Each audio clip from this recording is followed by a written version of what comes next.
Baik, selamat siang Bapak Ibu sekalian yang hadir dalam kegiatan Zoom meeting hari ini. Jadi kegiatan Zoom meeting kita hari ini bertajuk ngopi ya, ngobrol pintar. Jadi bukan webinar yang kaku atau resmi seperti biasanya ya, kita ngobrol dan sharing atas topik kita hari ini yaitu tentang budaya positif.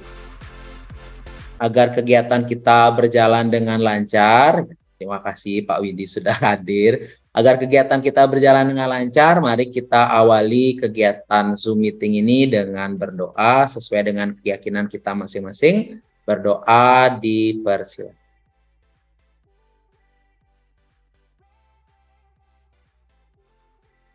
Berdoa selesai.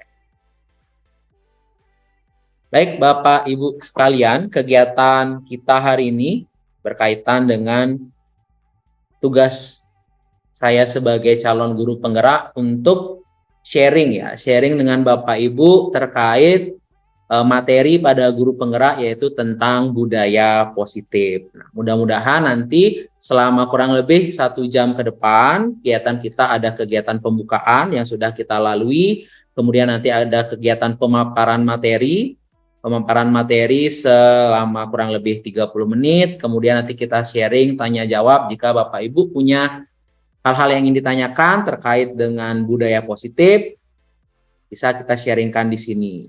Ataupun nanti jika ada usulan atau mungkin Bapak Ibu punya pengalaman tersendiri terkait budaya positif, bisa kita sharing dalam ngobrol pintar kita di ruang Zoom meeting kali ini. Nah, Bapak Ibu sekalian, kita akan segera memulai kegiatan kita pada siang hari ini. Izinkan saya untuk share screen terlebih dahulu.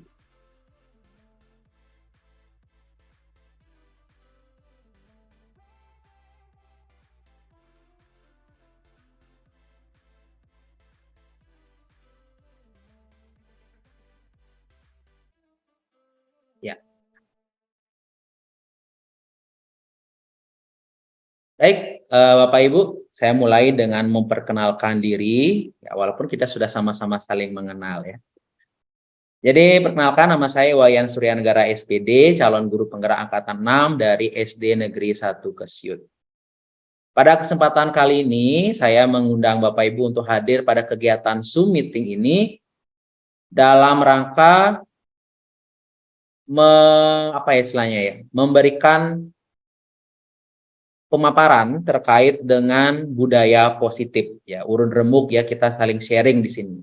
Jadi judul Zoom meeting kita hari ini adalah ngopi ya, ngobrol pintar penerapan budaya positif di sekolah dalam meningkatkan karakter siswa.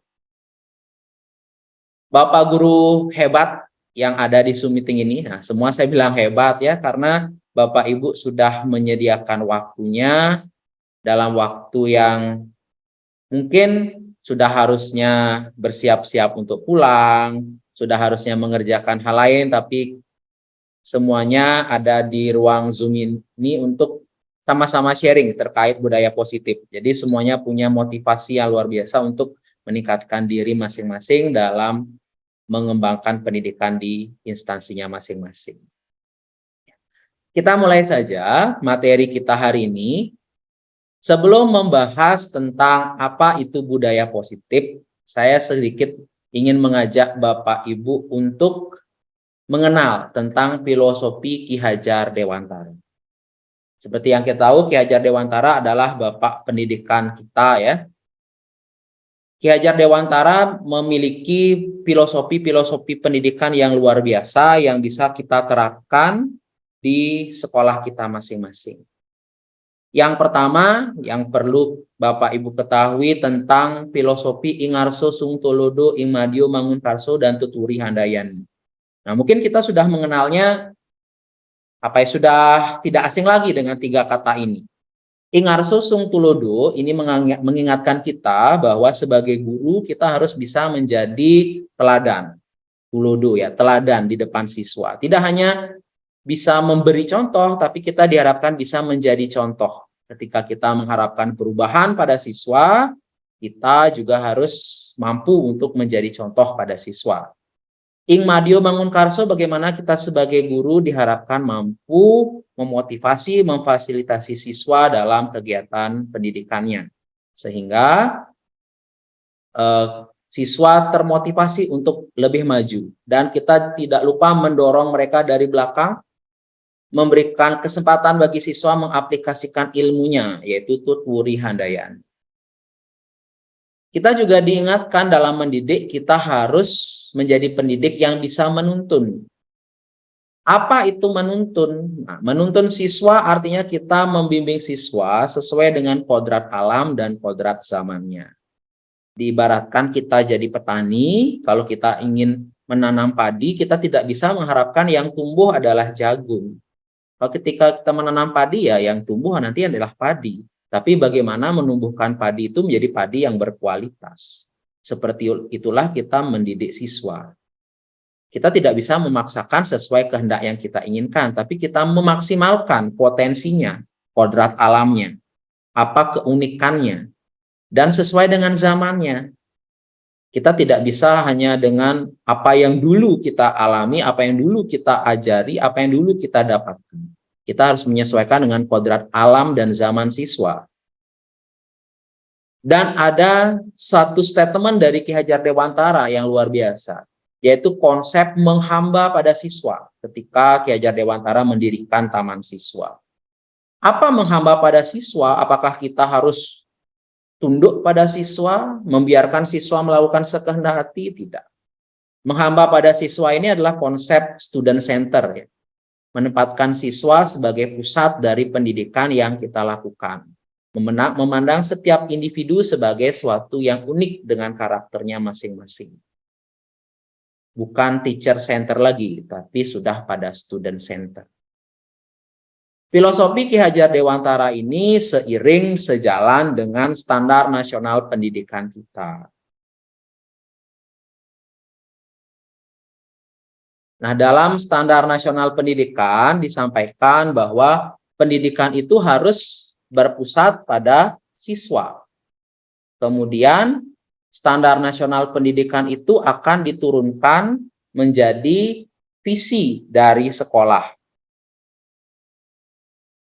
Visi dari sekolah itu akan diturunkan menjadi visi kita sebagai guru. Jadi Bapak Ibu, tidak hanya sekolah yang punya visi dan misi, kita pun sebagai guru harus punya visi dalam mengajar.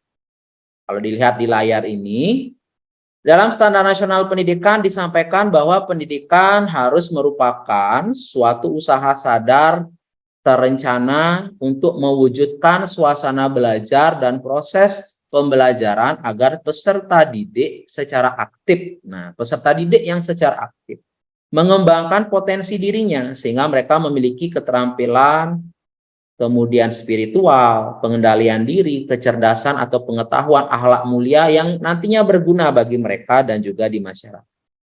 Dari standar nasional pendidikan itu kita di setiap sekolah sudah menurunkannya dalam bentuk visi dan misi sekolah. Nah, visi dan misi sekolah ini kan bersifat menyeluruh ya dalam suatu institusi pendidikan sekolah. Nah, kita ketika mengajar di kelas, kita juga membawa visi kita sendiri. Visi kita itu juga diturunkan dari visi sekolah.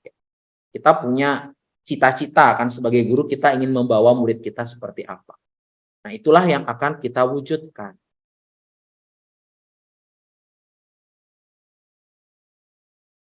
Ketika kita sudah memiliki visi sebagai guru dan juga visi di sekolah, kita berharap bahwa visi yang kita terapkan ini akan mewujudkan suatu budaya positif. Nah, inilah inti dari pembicaraan kita hari ini.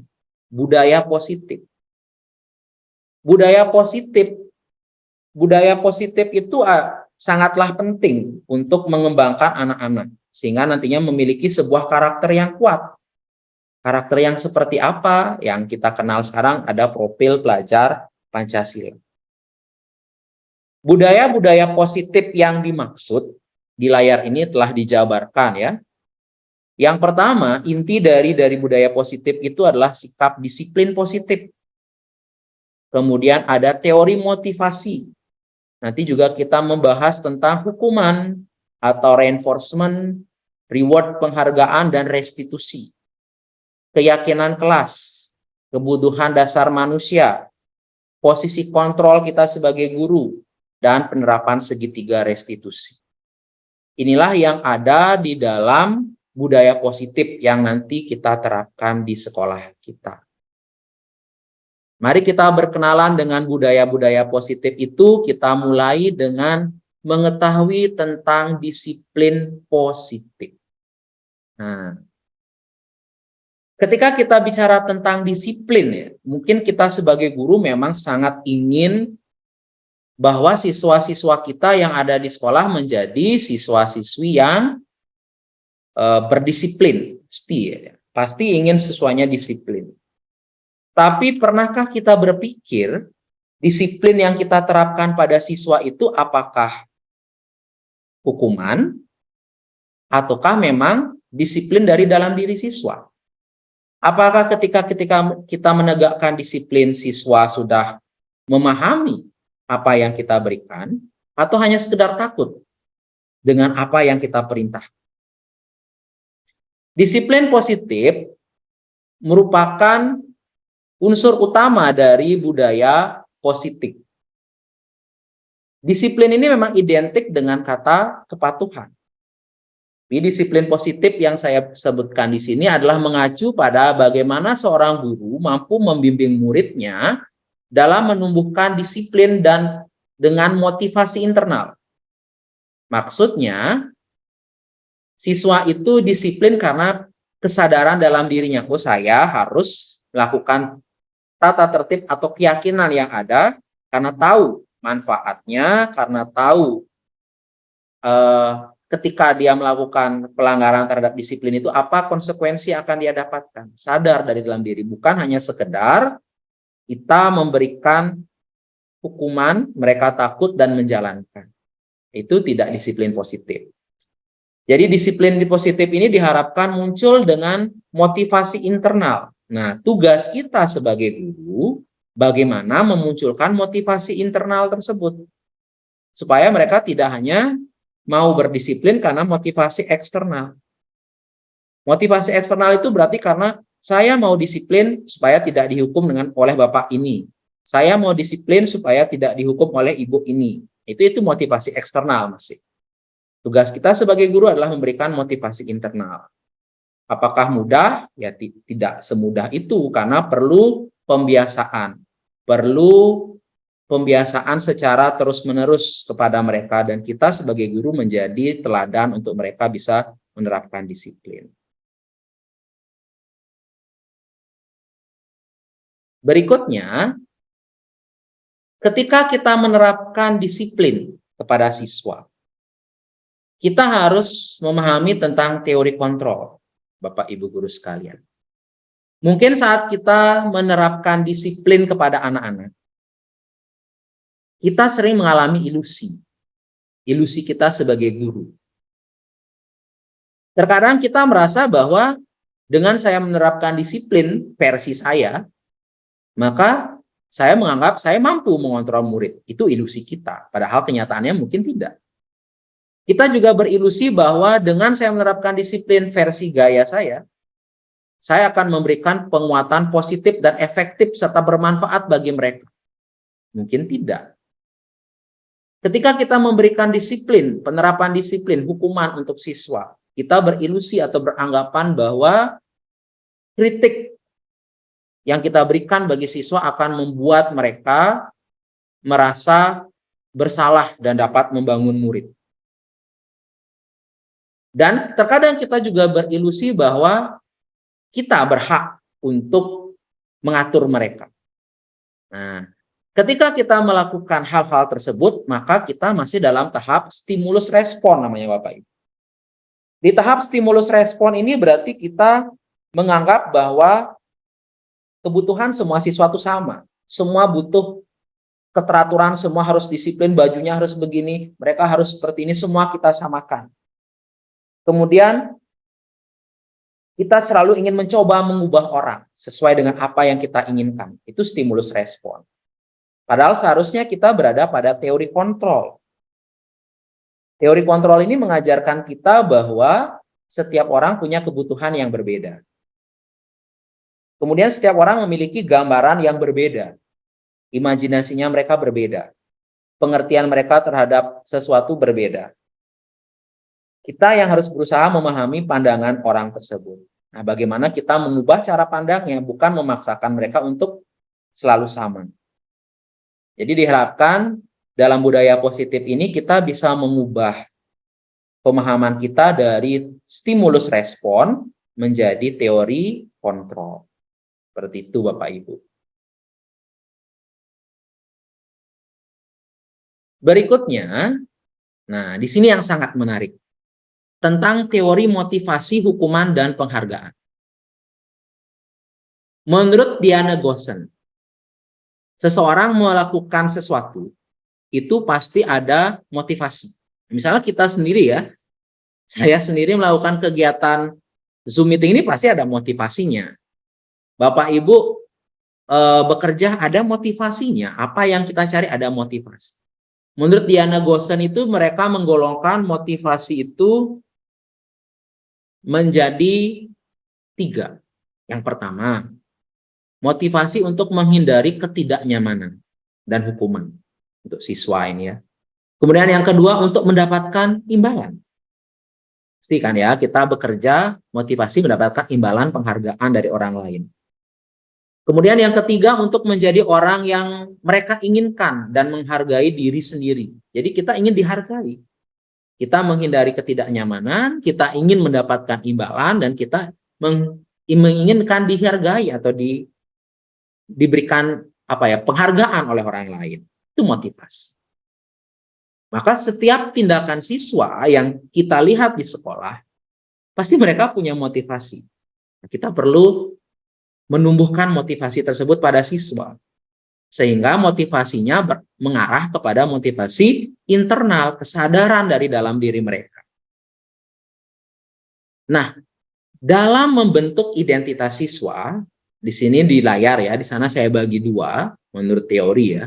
Ada identitas gagal dan ada identitas sukses. Kan kita tugasnya sebagai guru itu membentuk identitas siswa, karakter ya Bapak Ibu. Ketika kita memberikan hukuman kepada siswa, ternyata kita sedang membuat identitas gagal pada siswa. Kenapa bisa menjadi identitas gagal? Karena hukuman itu ternyata akan dirasakan lama oleh siswa. Siswa bisa mendendam dan lain-lain sebagainya. Mungkin Bapak Ibu punya pengalaman ya, mungkin yang dulu pernah mengajari SMP atau di tingkat lebih tinggi yang siswanya labil pada usia remaja. Ketika kita memberikan hukuman yang menurut mereka tidak sesuai dengan dirinya, mungkin saja mereka akan memberikan dendam pada kita. Jadi identitasnya gagal, istilahnya gagal kita membentuk karakter kita hanya memberikan hukuman. Untuk membentuk identitas yang sukses, ternyata ada 2 jalur. Bisa kita dengan konsekuensi atau melalui restitusi. Apa itu konsekuensi, restitusi, dan hukuman? Mari kita lihat di layar selanjutnya. Nah, di tabel ini diperlihatkan Bapak Ibu apa perbedaan antara hukuman, restitusi, dan juga konsekuensi.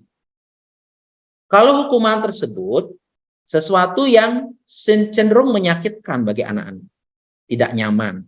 Siswa ditempatkan sebagai korban, seolah-olah mereka mendapatkan ketidakadilan.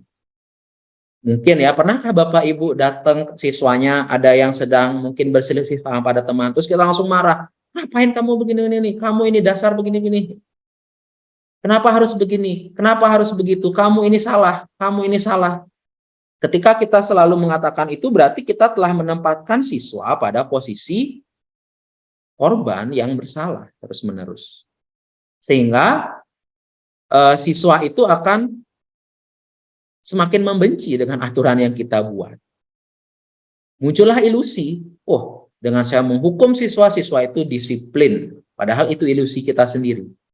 Siswa tidak disiplin, tapi siswa takut. Ketika tidak ada kita, mereka akan melakukan hal yang serupa. Tidak ada kesadaran. Sedangkan dan juga hukuman itu cenderung kita lakukan tiba-tiba. Misal ya, Bapak Ibu menemukan siswa Bapak Ibu tidak membuat PR. Pernahkah Bapak Ibu memberikan hukuman mereka? Kamu tidak buat PR, cuci WC sekarang. Apakah ada korelasi buat PR dan cuci WC? Mungkin tidak ya, itu kita berikan karena emosi kita sesaat pada saat itu. Jadi tiba-tiba, tanpa siswa mengetahui kalau dia bersalah, tiba-tiba dapat hukuman yang dia tidak kehendaki. Itulah hukuman sifatnya. Sedangkan konsekuensi ini sudah diketahui siswa. Sudah diketahui siswa, kalau dia melakukan A, dia akan mendapatkan konsekuensi B. Jadi, kalau dia melakukan sesuatu yang salah, dia akan tahu konsekuensinya. Sudah ada dalam kesepakatan yang dibuat di sekolah maupun di kelas. Dan harus terjadi. Memang tidak akan nyaman bagi siswa dalam jangka pendek. Nah, tadi kalau hukuman, mereka tidak tahu. Tiba-tiba aja nggak buat PR, disuruh nyuci WC, nggak tahu. Atau tiba-tiba terlambat, disuruh lari keliling lapangan. Nggak ada korelasinya, itu hukuman. Kalau konsekuensi sudah tahu, kalau dia telat, oh pasti dia akan disuruh nanti pulang lebih belakang misalnya. Kalau dia tidak buat PR sesuai kesepakatan kelas, dia akan mendapatkan PR tambahan misalnya. Itu konsekuensi. Awalnya memang tidak nyaman, tapi hanya bertahan dalam jangka waktu pendek, tidak sampai membekas dalam diri siswa. Misalnya kita menanyakan apa peraturannya kalau siswa terlambat ya, apa peraturan kalau terlambat, apa konsekuensi kalau kamu dapat, itu konsekuensi. Tapi yang paling bagus Bapak Ibu ternyata ada istilahnya restitusi.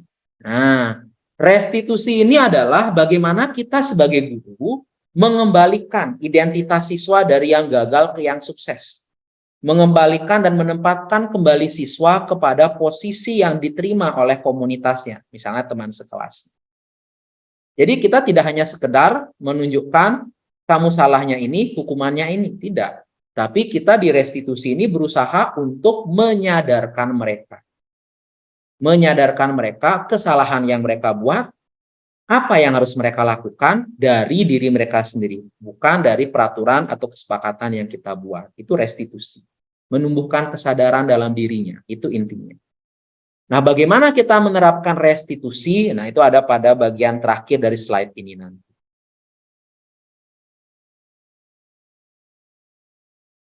Nah, ini yang sangat menarik Bapak Ibu. Penghargaan dan hukuman dalam budaya positif. Saya mungkin Bapak Ibu juga sekalian sangat sering mendengar reinforcement dan juga reward. Ketika siswa melakukan kesalahan, dapatkan reinforcement. Ketika siswa melakukan kebaikan, kita berikan reward, apalagi di kelas ya. Kalau kamu bisa jawab, saya berikan misalnya apa, permen atau apa, itu kan reward ya. Nah, ternyata menurut ahli, menurut penelitian ya, ini menurut ahli ya, yang saya kutip dari Alficon. Penghargaan dan hukuman adalah cara mengontrol perilaku seseorang yang menghancurkan potensi untuk pembelajaran sesungguhnya.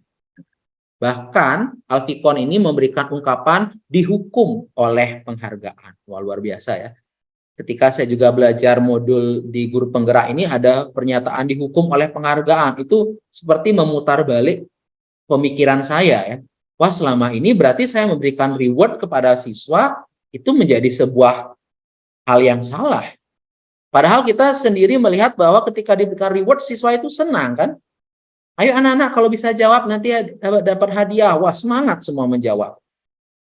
Nah, ternyata dari hal tersebut membuat siswa itu ketergantungan pada penghargaan yang kita berikan. Pernahkah Bapak Ibu mendapatkan pengalaman? Misalnya ya, ketika siswa nanti berhasil menjawab, akan mendapatkan bintang misalnya.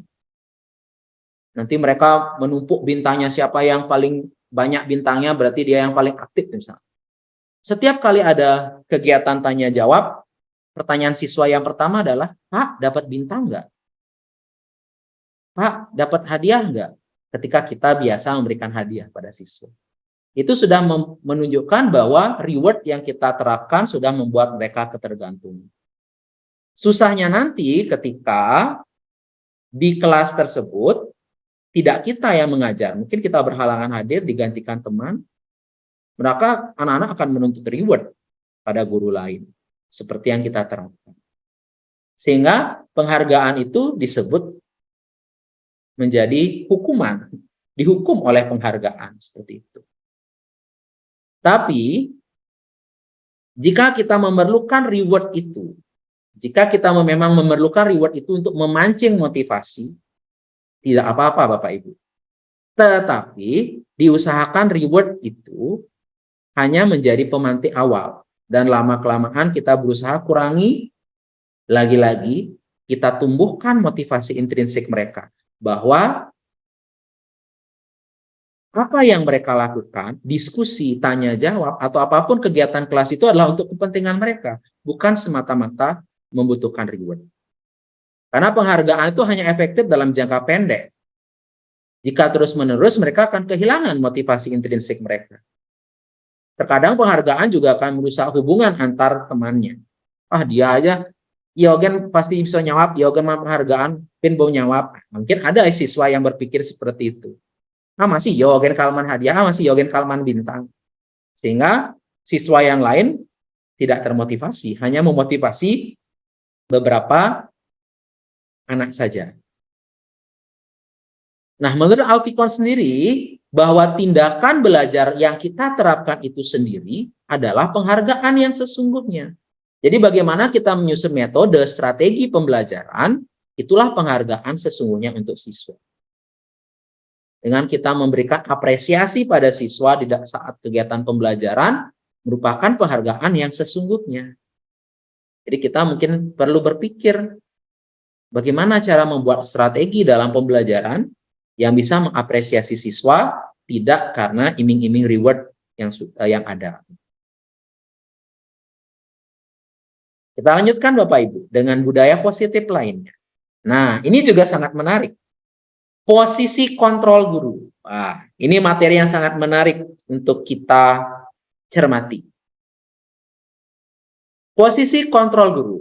Program disiplin positif yang berpusat pada murid yang dikembangkan oleh Diana Gosen dengan pendekatan restitusi, di sini ada 5 posisi kontrol kita sebagai guru.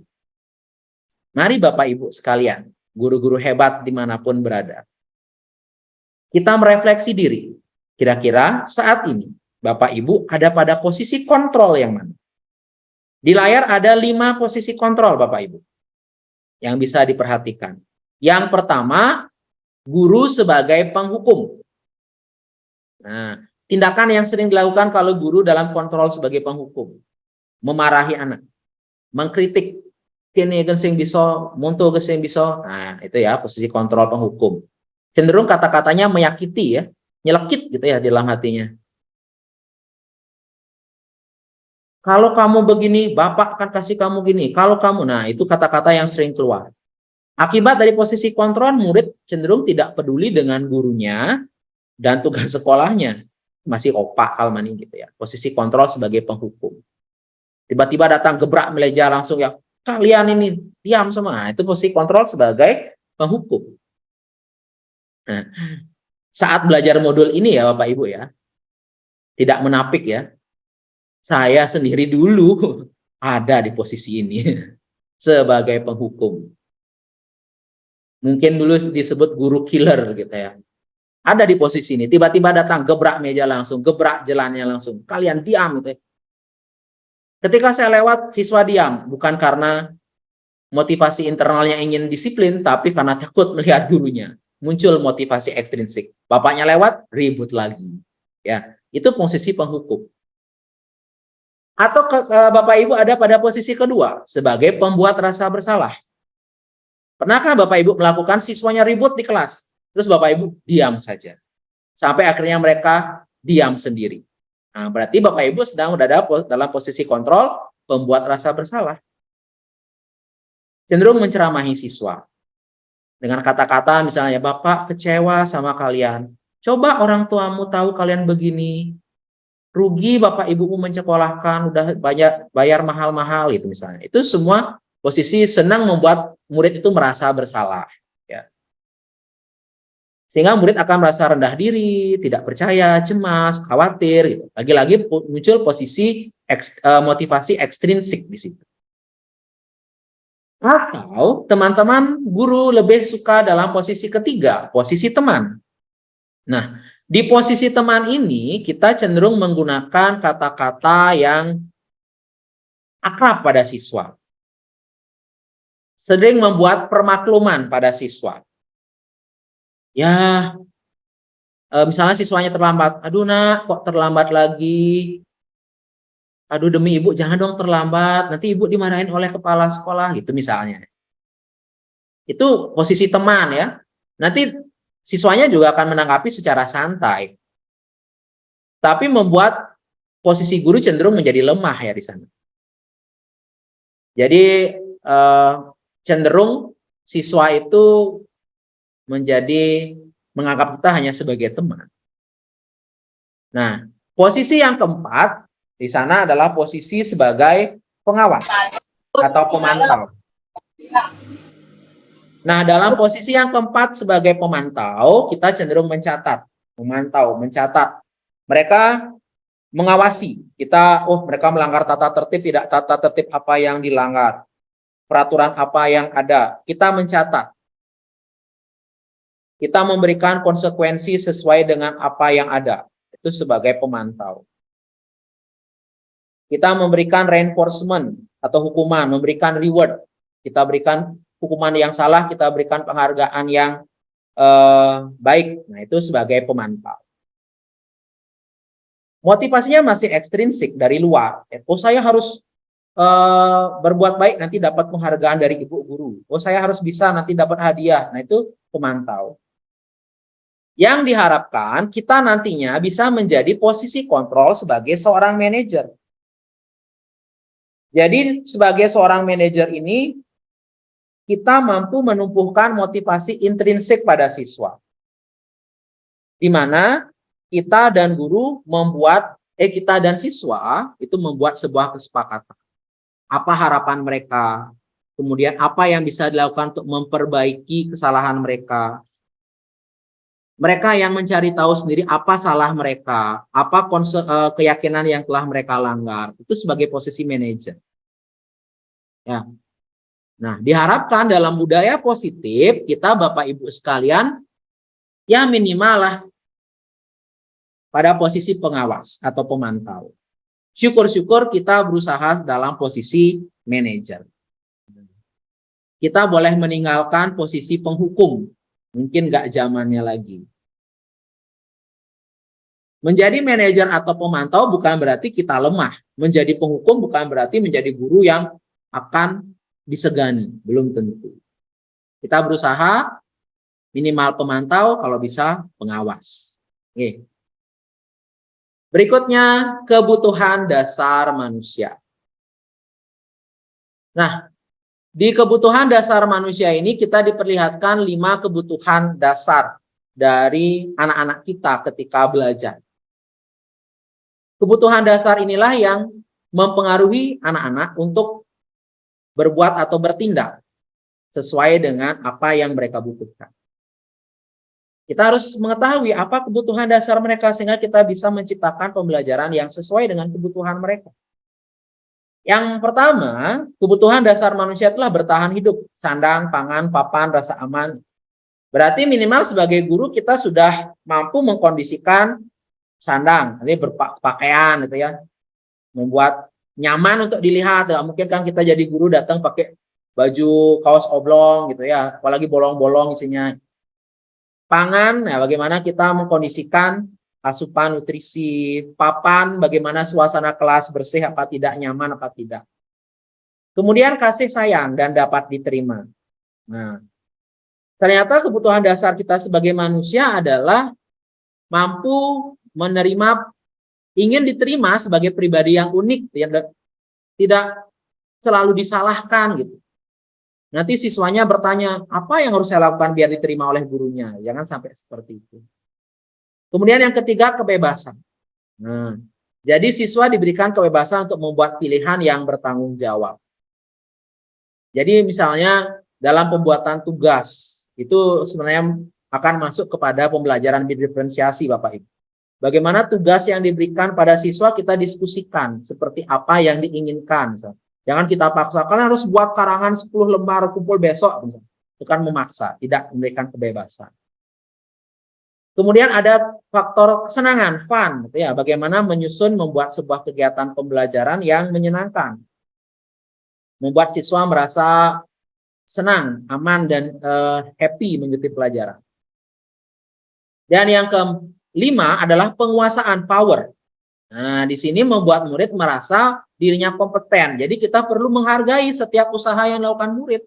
Sekecil apapun usahanya ya kita hargai. Jangan kita mendiskreditkan atau mengecilkan usaha mereka. Ah, segitu aja kamu udah senang itu misalnya. Kita harus terus mereka kita motivasi untuk semakin mau menunjukkan kompetensi mereka. Itu kebutuhan dasar manusia dalam menciptakan budaya positif. Berikutnya, dalam menerapkan budaya positif di sekolah, bisa Bapak Ibu membuat suatu keyakinan dengan anak-anak. Nah, kalau kita biasanya menggunakan yang namanya tata tertib. Kalau tata tertib kan sifatnya searah ya, kita buat dan kita sosialisasikan. Kalau keyakinan itu hampir sama dengan tata tertib sebenarnya, tapi dalam proses penyusunannya di sana ada peran serta siswa, karena dalam menyusun sebuah keyakinan kelas, ada urun rembuk dari siswa. Siswa yang menyampaikan apa keyakinan-keyakinan yang mereka yakini untuk membuat kelas itu berjalan aman, nyaman untuk mereka belajar. Sehingga aturan-aturannya cenderung bersifat lebih abstrak dari peraturan. Pernyataan-pernyataan yang kita pakai juga bersifat universal. Selalu kita menggunakan kata-kata yang bersifat positif, dibangun atau dibuat oleh seluruh warga kelas. Tidak hanya kita guru yang membuat keyakinan, tapi siswa juga ikut. Jadi kita urun rembuk di sana. Apa saja pendapat siswa kita tampung, kita susun dalam kalimat-kalimat positif. Kemudian dalam perjalanannya itu bisa kita tinjau kembali, mungkin setiap 1 semester, atau mungkin setiap 1 bulan, atau interval waktu yang Bapak Ibu inginkan bersama anak-anak. Misalnya, di sini ada contoh keyakinan kelas. Nah, misalnya seperti ini. Meyakini untuk selalu berdoa di awal dan di akhir pembelajaran dan selalu beriman dan bertakwa pada Tuhan. Ini keyakinan. Atau meyakini bahwa semua anak bertanggung jawab atas kebersihan kelas. Atau mungkin ini meyakini untuk selalu saling menghargai atau menghargai orang yang berbicara di depan. Itu merupakan bentuk keyakinan yang sudah disepakati bersama dengan anak-anak. Nah, ini dia. Segitiga restitusi apa itu? Dalam menciptakan budaya positif. Saat kita menemukan suatu permasalahan, biasanya kan kita cenderung langsung menempatkan siswa sebagai yang bersalah. Atau kita berada pada posisi penghukum atau pembuat rasa bersalah. Kita lupa bahwa setiap tindakan yang dilakukan murid itu pasti ada motivasi untuk memenuhi kebutuhan dasarnya yang mungkin tidak terpenuhi. Tapi karena kita cenderung menempatkan emosi, sehingga kita menempatkan mereka pada posisi yang bersalah.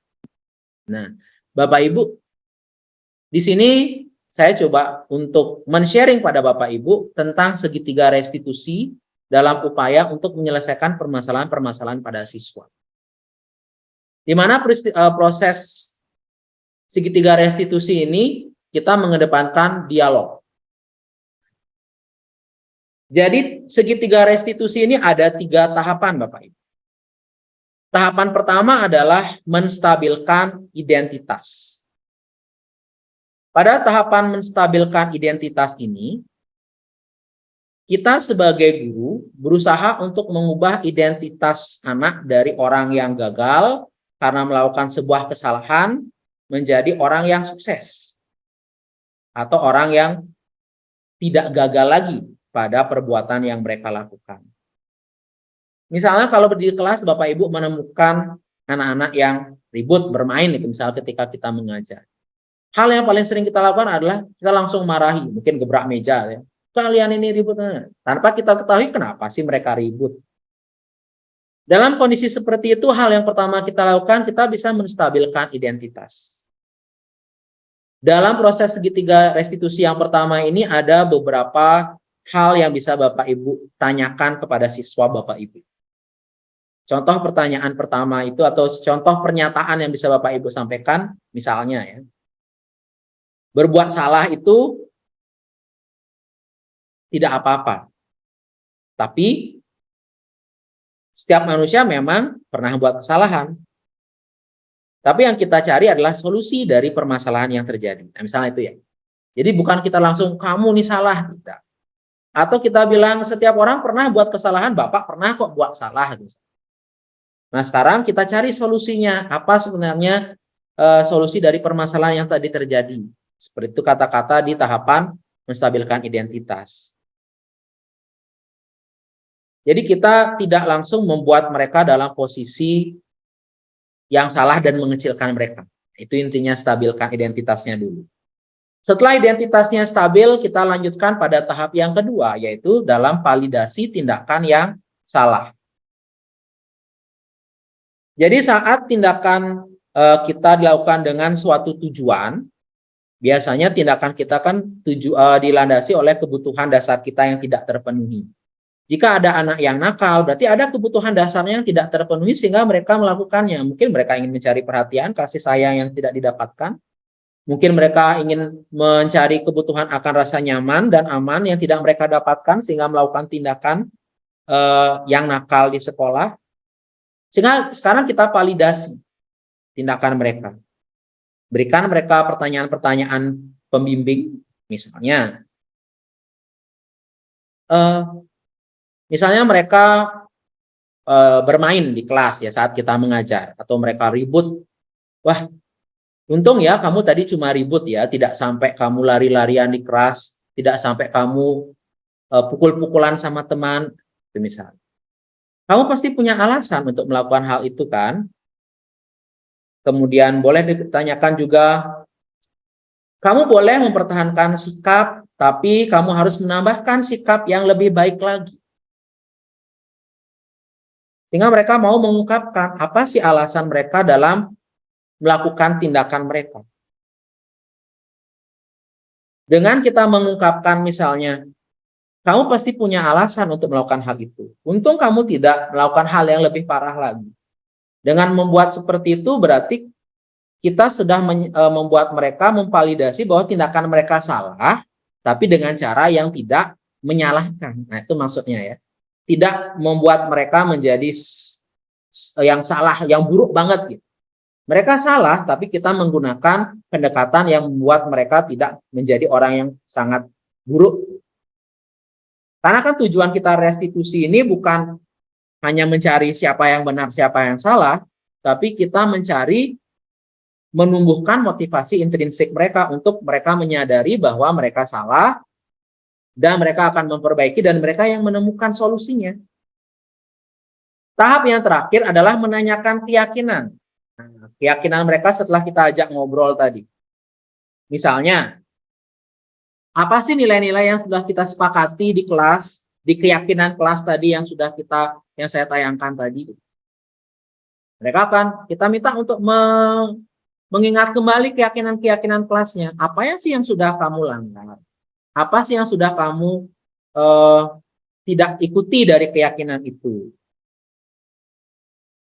Nah, terus ajak mereka membayangkan. Nah, bayangkan sekarang bagaimana kondisi yang ideal sebenarnya. Dari situasi yang terjadi tadi, yang seharusnya yang bagus seperti apa. Kamu mau jadi orang yang seperti apa? Dan diakhiri dengan apa solusi sekarang yang kamu tawarkan. Seperti itu. Itu adalah kegiatan restitusi. Jadi bukan lagi kegiatan hukuman yang kita terapkan, tapi kita mencoba mengarah sekarang sebagai guru untuk menerapkan restitusi. Yang nanti ujungnya adalah menumbuhkan kesadaran diri kepada siswa yang nantinya menciptakan sebuah disiplin positif. Disiplin positif itu merupakan inti dari budaya positif yang ada di sekolah. Demikian Bapak Ibu sekalian, materi-materi yang saya sampaikan terkait budaya positif.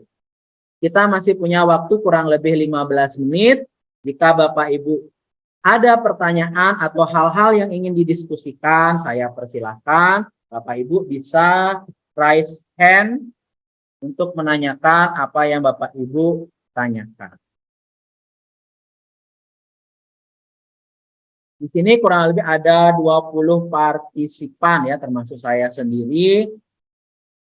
Kalau misalnya Bapak Ibu tidak ingin bertanya langsung, boleh ketik di kolom chat. Silakan.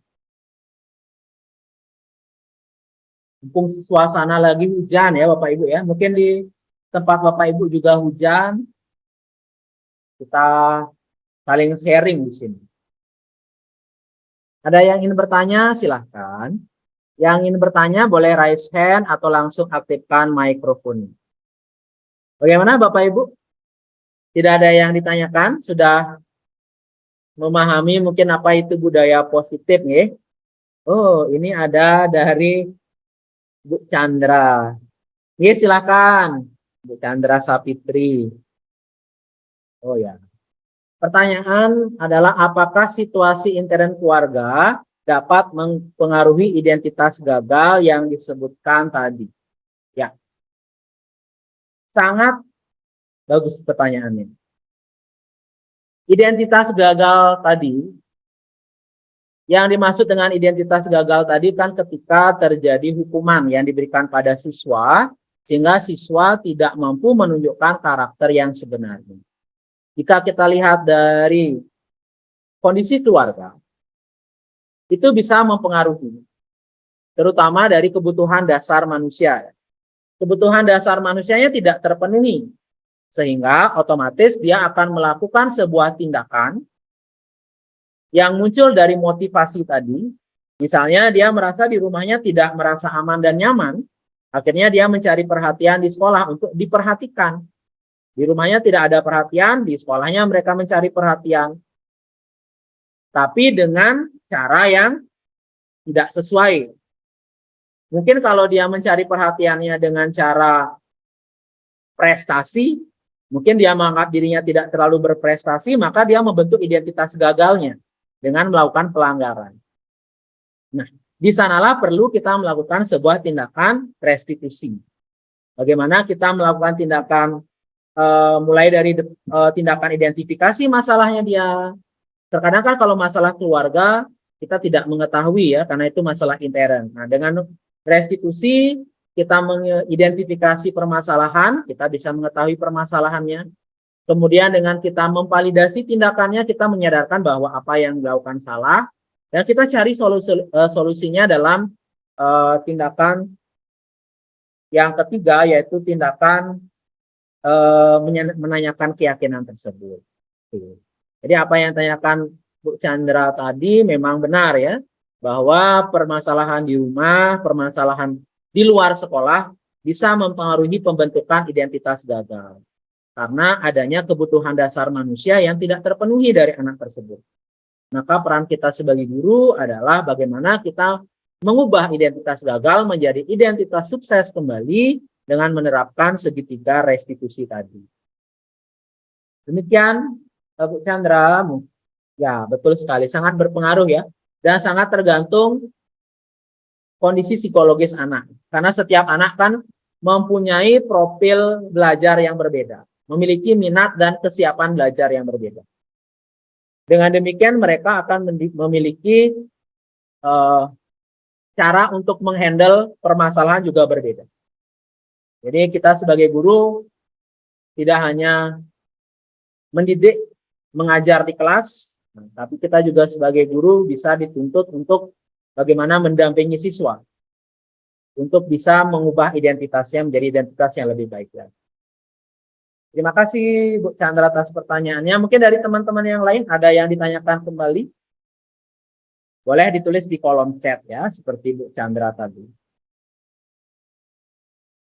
Bagaimana teman-teman, Bapak Ibu sekalian? Ada yang ditanyakan? Tidak ada pertanyaan lagi? Oke. Jika tidak ada pertanyaan lagi, mudah-mudahan apa yang kita diskusikan hari ini, apa yang saya sampaikan bisa menginspirasi Bapak Ibu untuk menciptakan budaya positif di sekolahnya masing-masing. Kita sebagai guru memang tugasnya tidak mudah. Kita tidak bisa hanya ada di posisi nyaman atau zona nyaman, bahkan di posisi duduk hanya duduk di diam saja ya. Kita dituntut banyak hal di sini. Bagaimana kita jadi guru harus mampu menuntun, membimbing murid kita, mendidik murid kita, mengajar, banyak yang kita lakukan. Sehingga kita harus selalu bersemangat. Nah, seperti yang disampaikan tadi, kita selalu menumbuhkan motivasi. Tumbuhkanlah motivasi dalam diri kita sendiri, dari dalam diri Bapak Ibu, bahwa kita akan mampu untuk menuntun siswa kita menjadi anak-anak yang memang berkarakter sesuai dengan profil pelajar Pancasila dan menjadi generasi emas untuk bangsa kita. Apakah tugas kita mudah? Sangat tidak mudah. Tapi kalau kita tetap bersemangat, pasti akan bisa. Di tangan kita, generasi-generasi emas bangsa ini akan tumbuh menjadi pribadi-pribadi yang unggul. Sebagai penutup, saya mengajak Bapak Ibu untuk menerapkan budaya positif di sekolah kita masing-masing dengan menerapkan disiplin positif, mengubah posisi kontrol kita menjadi posisi kontrol yang lebih bagus, menjadi seorang manajer, bagaimana kita menumbuhkan motivasi intrinsik pada siswa, bagaimana kita mampu menerapkan atau memenuhi kebutuhan dasar manusia, terutama siswa kita dalam pembelajaran, dan mari kita terapkan restitusi dalam menangani permasalahan siswa, sehingga mampu mengubah identitas gagal siswa menjadi identitas yang berhasil. Dan Bapak Ibu guru hebat dimanapun berada, marilah kita tergerak, bergerak, dan menggerakkan. Mudah-mudahan setelah ini dari 21 orang yang hadir di Zoom meeting ini akan ada CGP lain dari Tabanan untuk berikutnya. Karena tidak ada lagi yang ditanyakan, maka kegiatan diskusi ngopi ngobrol pintar ini kita akhiri. Lain kali mudah-mudahan bisa bertemu kopi darat ya, ngopi langsung gitu ya. Semoga apa yang saya sampaikan bermakna, bisa menjadi inspirasi untuk kita bersama. Saya akhiri kegiatan ini dengan Prama Santi, Om Santi, Santi, Santi Om. Assalamualaikum warahmatullahi wabarakatuh. Salam sejahtera, namo buddhaya, salam kebajikan, rahayu. Selamat siang Bapak Ibu, selamat menikmati makan siangnya dari rumahnya masing-masing. Sampai berjumpa di lain kesempatan. Foto bersama.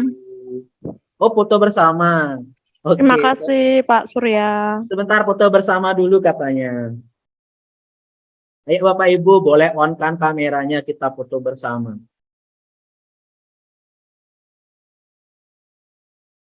Sebentar saya off record dulu ya, saya stop record dulu.